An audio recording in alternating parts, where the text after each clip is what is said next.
Both Sabrina, my best friend and business partner, and I had been going through some sort of existential crisis of late.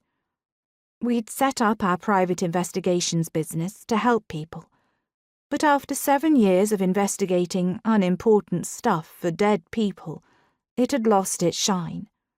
Not because we didn't love solving mysteries, but because there were always more mysteries to solve.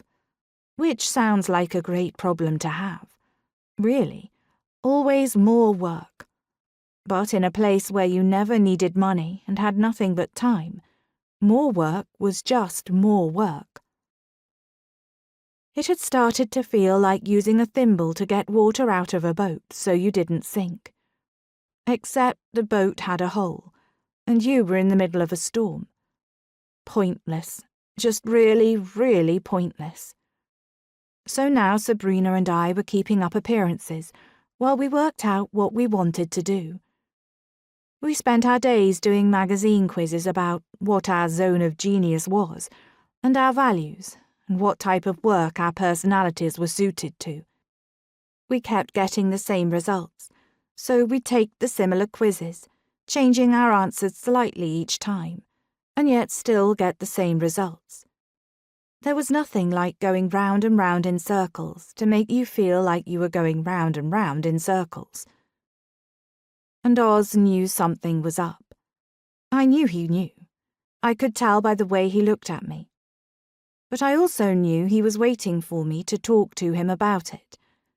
We'd had a mini conversation after I'd accidentally let slip that I hadn't felt like I was growing as a person, but I'd managed to negotiate my way out of that without too much touchy-feely stuff that was likely to land me back in therapy. I was lost in my thoughts, eating my cake, drinking my tea, staring at the night sky, and ignoring the sounds of chaos coming from the kitchen. So that was why I didn't notice Madame Sabrina was in our back garden until she spoke. Bridget. I'd been sipping some tea when she spoke and nearly choked. I coughed and spluttered it out onto the patio.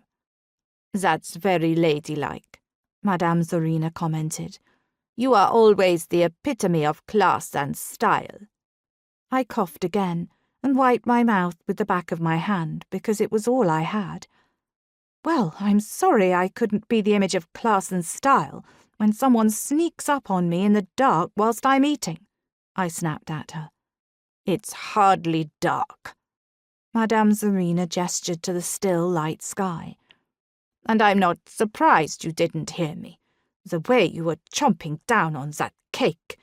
Anyone would think you'd not eaten in days." "Why are you here?"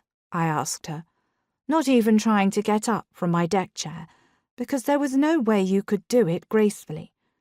And after her comments about my lack of elegance, I wasn't about to give her more ammunition.